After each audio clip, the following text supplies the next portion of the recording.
Okay, start. Okay, this is QMe projector, and it's Q2B version. Yeah. Okay, so this is the box. 踢笑。我知道是这个箱子。And I open it. 好了，我讲中文了。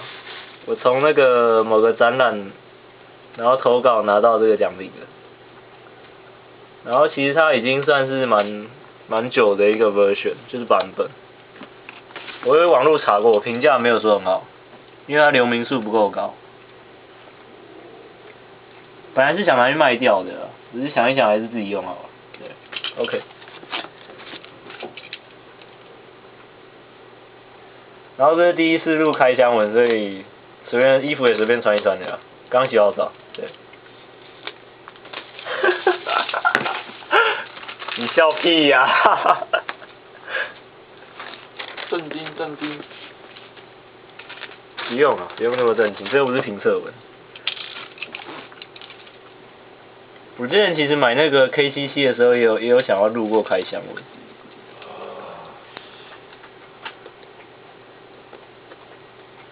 然后我后面是双主修物理系的大大郭仁伟，然后比过很多比赛，可以去 Google 他的名字。然后旁边是未来的书卷奖林家宏。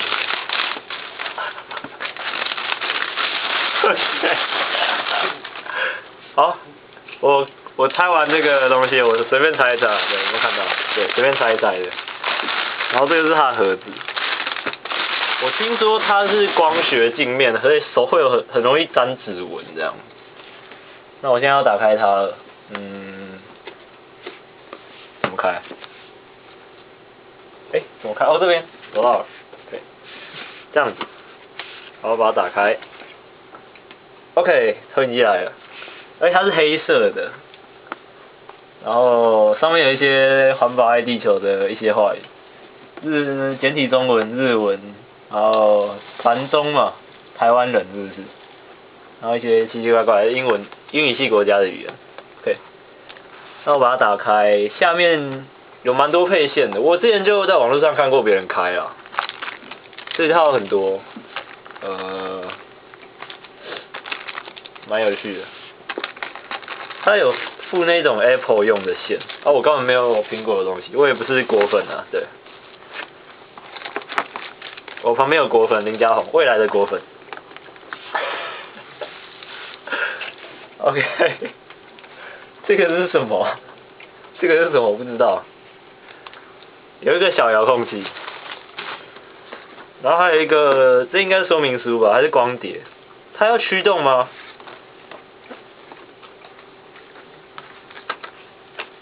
哦，是说明书啊，对，是说明书。然后有附一张光碟，我不太清楚是干什么用的。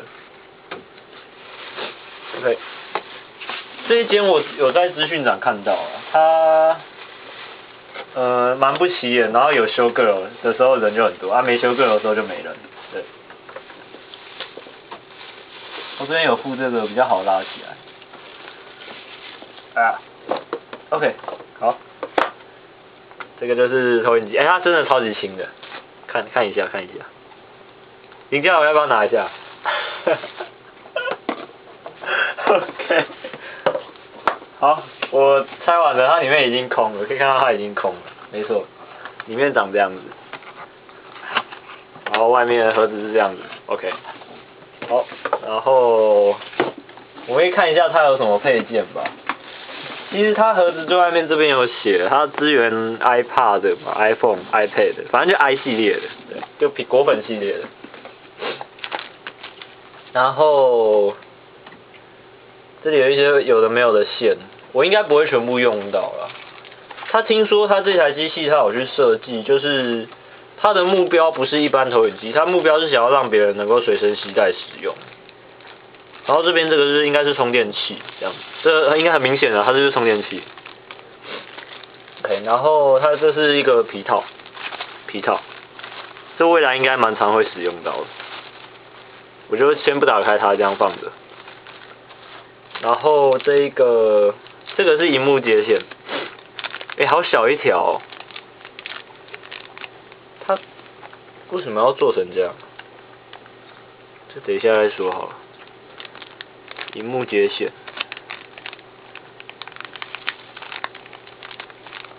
它其实是一般的那个吧 ，VGA 线吧，对啊。这2颗是什么？我不知道我猜这个吧，这是三用的。你说这个吗？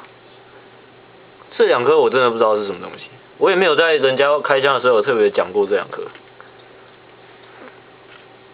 我真的不知道这是什么。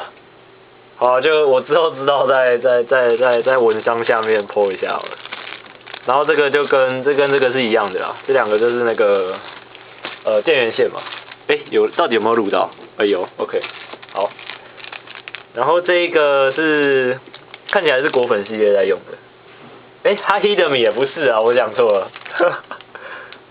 这个才是吧？这个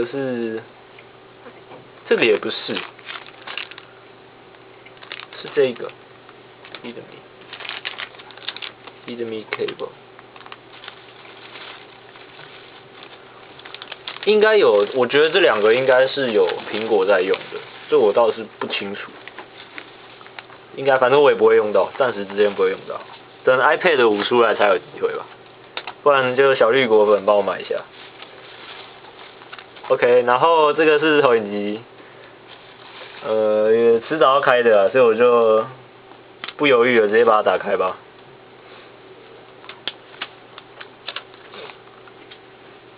OK。打开它就是一个很容易沾指纹的镜面东西，它还贴着，我应该没打算把它撕掉。然后后面，听说后面盒子可以打开，有看到了，打开之后就有很多的有的没有的线，它还可以直接读记忆卡，然后就可以直接播。然后它本身我印象中是具有音响功能吧。对，然后这边是开关，然后调焦距。OK， 然后画面嘛，然后我听说它没有盖子，就是它的那个镜头没有盖子，还蛮可怕的，听说了。大致上是这个样子，这些都看一看吧，音源线、AV 线、USB， 然后电源线。下面一点。好，有看到在下面一点。在下面一点。好。这个 Universal I/O 是左边一点，应该是 Apple 用的。右边一点。这个应该是 Apple 系列在用的。也没什么好说的，它散热孔还蛮多，这边有，这边有，然后这下面也有，就是有3个地方都有。然后听说它的流明数非常的低啊，标榜是300嘛，你们可以 Google 查它是300，可是网络上给它的评价都是只有180而已。180有多低呢？一般教室用的大概都是2-3千那种，所以你180你就可以想象是教室要多暗才有办法够清楚这样。好，差不多是这样子。那配件介绍就到这边。好，差不多 ，end。